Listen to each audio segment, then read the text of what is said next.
সিনেমাটি শুরু হয় ফ্রাইডে দ্য 13th যেখানে আমরা দেখি দুইজন গোয়েন্দা একটি মেয়েকে জিজ্ঞাসাবাদ করছে, অর্থাৎ একটি খুনের ব্যাপারে। এই মেয়ে সেই গণহত্যা থেকে জীবিত পালিয়ে এসেছে, তাই পুরো গল্পটি জানার জন্য আমাদের অতীতে ফিরে যেতে হবে।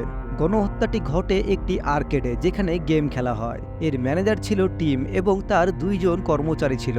তাদের মধ্যে একজনের নাম ছিল অ্যালেক। তাদের শিফট শেষ হওয়ার পর টিম এসে জানায় যে আজ ওভারটাইম করতে হবে, একটি বিশেষ পার্টির জন্য বুকিং আছে। 8 জন বন্ধু আসবে, পার্টি করবে, খেলবে এবং চলে যাবে। এই বলে টিম থিয়েটার রুমে গিয়ে বসে এবং একটি শর্ট ফিল্ম দেখতে শুরু করে। এটি সেই শর্ট ফিল্ম যেখানে প্রথমবারের মতন মিকি মাউসকে দেখানো হয়েছিল, তবে সেখানে একটি মিকি মাউসের মুখোশও ছিল যা টিমকে ডাকছিল। এতে টিম ভীষণ ভয় পেয়ে যায় এবং তারা হাতে থাকা বেয়ারের গ্লাসটি ফেলে দেয় এবং এটি একটি কাটা তারের উপর গিয়ে পড়ে যায়। আর তখনই আলো নিভে যায় এবং মুখোশটি টিমকে নিয়ন্ত্রণ করে এবং তাকে নিজের কাছে ডাকে। টিম সেই মুখোশটি পরে এবং এখন সে হয়ে যায় খুনি মিকি মাউস, অর্থাৎ পাগল মিকি মাউস। মুখোশটি পরার সাথে সাথে সে একটি বিশেষ ক্ষমতাও পেয়ে যায়, যা হলো অদৃশ্য হয়ে এক জায়গা থেকে অন্য জায়গায় চলে যাওয়া। এদিকে অন্য এক কর্মচারী ভেবেছিল টিম হয়তো তার বাসায় চলে গেছে, তাই সেও চলে যায়।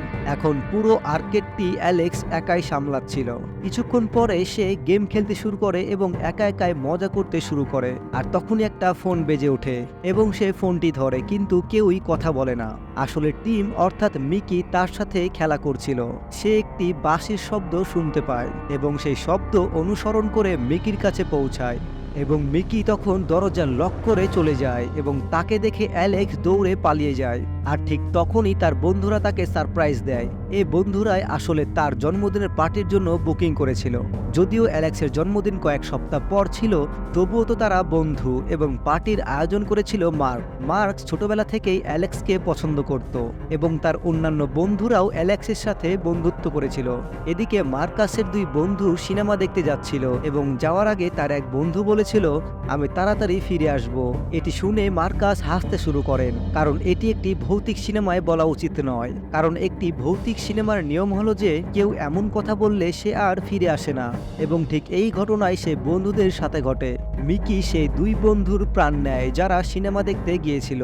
আর এইভাবেই শুরু হয় রক্তপাত। কেক কাটার জন্য ব্যবহার করা ছুরিটিও উধাও হয়ে যায়, বাকি ছুরি এবং অন্যান্য ধারালো বস্তুও উধাও হয়ে যায় এবং বের হওয়ার পথটিও একটি চেন দিয়ে লক করা থাকে। এই উদ্বেগজনক পরিস্থিতিতে আরেক বন্ধু দৌড়ে পালিয়ে যায় এবং মিকি তাকে আক্রমণ করে এবং তার প্রাণ কেড়ে নেয়। এরপর আরও এক মহিলা বন্ধু সেখান থেকে পালিয়ে যায়, কিন্তু তিনি বেঁচে যান কারণ তার হাতে একটি টর্চ লাইট ছিল। মিকি টর্চ লাইটের আলোকে ভয় পায়, সে আলোতে অদৃশ্য হতে পারে না। সে ওই মেয়েটির থেকে পালিয়ে যায় এবং অন্য এক মহিলা বন্ধু তার কাছে আসে। মিকি দূর থেকে ছুরি টেনে নিয়ে আসে এবং তাকে রক্তাক্ত করে দেয়, কিন্তু তিনি মারা যাননি, সময় মতন পালিয়ে যান। এদিকে মার্কাস এবং অ্যালেক্সার মধ্যে প্রেম বাড়ছিল।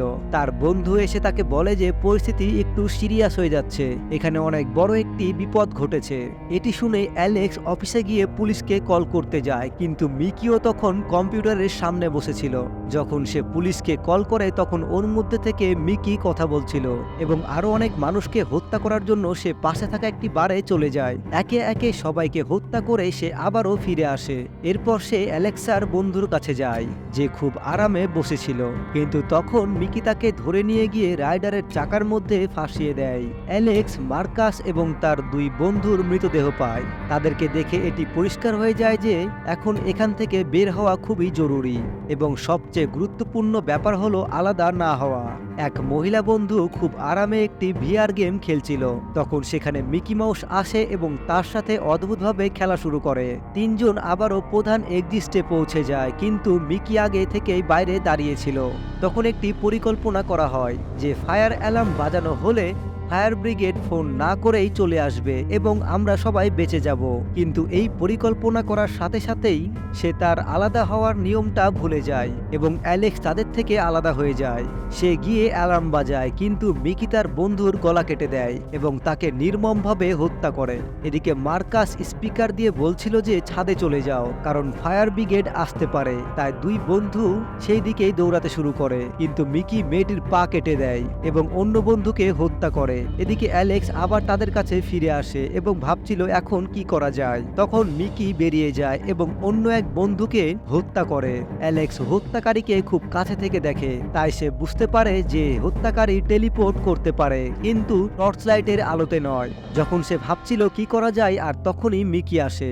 সাহস দেখিয়ে অ্যালেক্সার তার বন্ধুদের দিকে যায়, বোঝায় যাচ্ছে তার মৃত্যু নিশ্চিত। মিকি তার প্রাণ কেড়ে নেয়। অ্যালেক্স তৎক্ষণাৎ মিকির দিকে একটি টর্চ ছুঁড়ে মারে, কিন্তু এবার মিকি কিছু আলাদা করে। পালানোর পরিবর্তে সে আক্রমণ করে এবং টর্চের আলোকে লাল করে দেয় এবং অ্যালেক্সার গলায় আঘাত করে।